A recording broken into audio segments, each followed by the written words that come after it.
श्री सीताराम, आप सभी का स्वागत है हमारी एक नई वीडियो में। और आज की जो वीडियो है ये बहुत ही ख़ास है, बहुत ही महत्वपूर्ण है, क्योंकि आज हम जिस विषय पे चर्चा करने जा रहे हैं वह है हमारा प्रोफ़ेशन।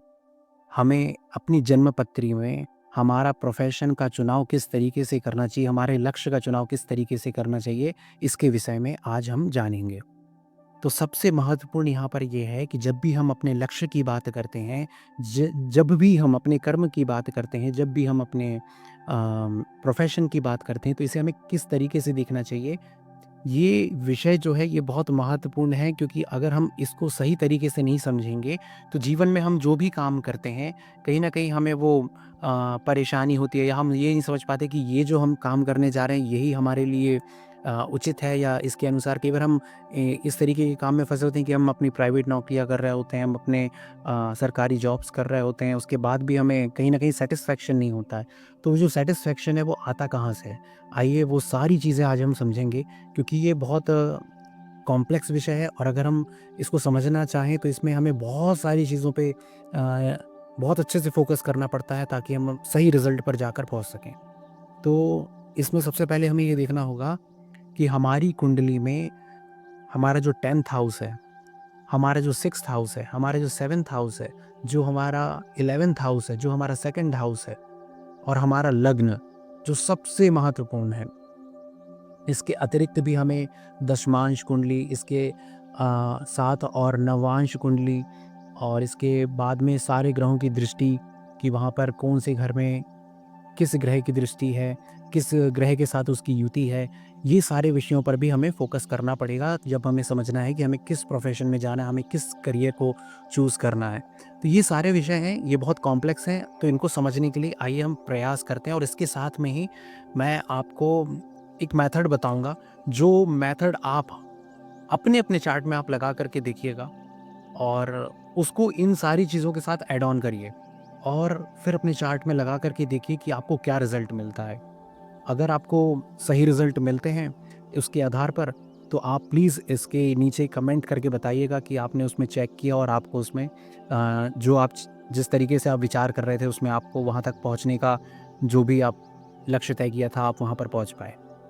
तो उसके लिए हमें समझना क्या है कि सबसे पहले तो जो हमारे शास्त्रों में बताया गया है कि किस प्रकार से हमारे प्रोफेशन को हमें देखना चाहिए कुंडली में, तो वो सबसे पहले ये देखना है कि हमारा लग्न, हमारा लग्नेश, हमारा चंद्र लग्न, हमारा सूर्य लग्न, इसके अतिरिक्त इन सारी लग्नों से और सूर्य, चंद्र और लग्न से जो 10th हाउस है वो बहुत ही महत्वपूर्ण है। इसके साथ इन सारे ग्रहों की नवांश में स्थिति क्या है, इन सारे ग्रहों की दशमांश में स्थिति क्या है, इसके आधार पर ही हम अपने प्रोफेशन का सिलेक्शन करना चाहिए, और करते आ रहे हैं। तो देखिए, अब हम ये देखते हैं कि जो बात मैं आपको बताने जा रहा हूँ उसको आप किस तरीके से अपनी कुंडली में लगा करके देख सकते हैं। तो आप जब भी अपना चार्ट बनाते हैं, मोबाइल में, लैपटॉप में, जहाँ भी आप अपना चार्ट बनाते हैं, वहाँ पर आप अपने पंचांग को खोलिए। जो भी ऐप आप यूज़ कर रहे हैं अपने मोबाइल में, आप वहाँ जाइए, और जो आपकी पंचांग की स्लाइड है उसको खोलिए, और वहाँ पर देखिए कि आपका जन्म नक्षत्र क्या है। तो आपकी कुंडली में जो आपका जन्म नक्षत्र है, एग्ज़ाम्पल के लिए आइए हम लेते हैं एक जन्म नक्षत्र, जैसे कि मान के चलिए आपका जो जन्म हुआ वो हुआ उत्तर भाद्रपद नक्षत्र में। ये किसका नक्षत्र है? ये शनि का नक्षत्र है। और उससे जो सेकंड नक्षत्र है वो कौन सा नक्षत्र है? उससे जो सेकंड नक्षत्र है वो है रेवती। वो किसका नक्षत्र है? वो है बुध का नक्षत्र। तो आप देखिए, आपका जो भी नक्षत्र है, शनि, भरणी, कृतिका, रोहिणी, मृगशिरा, आद्रा, पुनर्वसु, सारे ही नक्षत्र आप चेक करिए। जो भी नक्षत्र आपका जन्म नक्षत्र है, उसकी उस नक्षत्र के बाद का जो सेकंड नक्षत्र है आप उस पर फोकस करिए। तो जो आपका सेकंड नक्षत्र है, मान के चलिए कि एग्जाम्पल के लिए जैसे अभी हमने उत्तर भाद्रपद लिया था, तो अब मान के चलिए रेवती आपका जन्म नक्षत्र है। रेवती नक्षत्र बुध का है। अब इसके बाद वाला नक्षत्र कौन सा है? इसके बाद वाला नक्षत्र है हमारा अश्विनी। तो आप अश्विनी पे फोकस करिए, और अश्विनी देखिए कि आपका जो नक्षत्र है उसका स्वामी कौन है। अब अश्विनी नक्षत्र का स्वामी है केतु। रेवती को आपको नहीं चेक करना है, क्योंकि रेवती तो हम उससे आगे वाला नक्षत्र देखना है। जैसे अश्विनी की बात करेंगे, अगर आपका जन्म अश्विनी नक्षत्र में हुआ है तो आप भरणी नक्षत्र को देखिए। अब आपका अगर जन्म नक्षत्र भरणी है तो आप उसके बाद वाला जो सेकंड नक्षत्र है वो कृतिका है, तो आप उसको देखिए। तो आपको आपके जन्म नक्षत्र से दूसरा जन्म नक्षत्र देखना है। तो जो भी आपका जन्म नक्षत्र से सेकंड जन्म नक्षत्र है उसका स्वामी देखिए। अब जैसे एग्जाम्पल के लिए आपने लिया था तो अपन ने रेवती को देखा था कि रेवती अगर आपका जन्म नक्षत्र है तो उससे दूसरा अश्विनी आया, तो अश्विनी का नक्षत्र का स्वामी कौन था? केतु। अब आप केतु की प्लेसमेंट देखिए आपके चार्ट में कहाँ पर है। लग्न में देखिए, नवांश में देखिए, दशमांश में देखिए।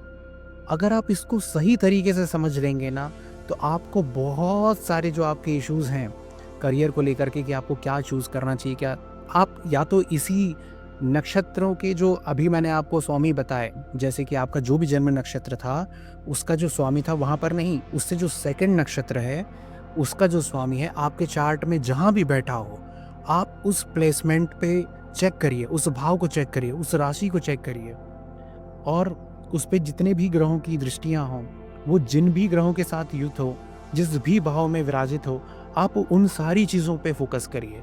जब आप इन सारी चीज़ों को देखेंगे तो आपको बहुत ही सरल तरीके से मुझे लगता है कि आप वहाँ तक पहुँच जाएंगे जो आप समझना चाह रहे थे।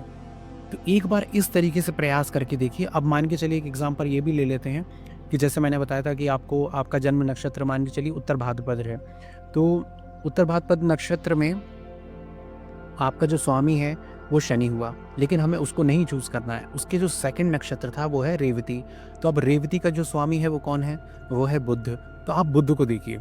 आपका बुध जिस भी भाव में बैठा हो, मान के चलिए अब एग्जाम्पल के लिए लीजिए कि आपका काल पुरुष की कुंडली में मान के चलिए वो थर्ड हाउस में बैठा हुआ है। तो अब थर्ड हाउस क्या है? थर्ड हाउस है नेटवर्किंग, कम्युनिकेशन, शॉर्ट ट्रेवल्स, ये सारी चीज़ें दिखाता है।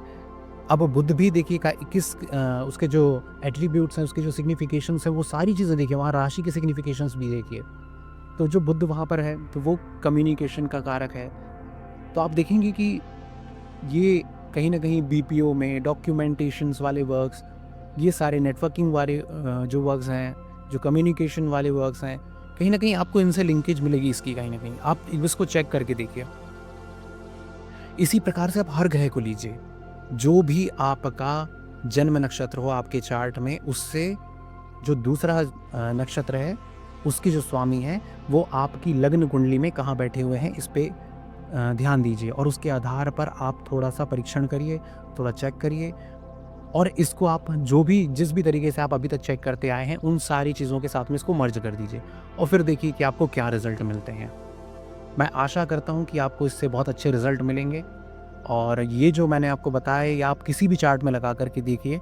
अगर इससे आपको अच्छे रिजल्ट मिलते हैं, आपको कुछ अच्छा समझ में आता है, तो आप प्लीज़ कमेंट कर करके मुझे बताइएगा कि आपने ऐसा किया और आपको उससे कुछ समझ में आया।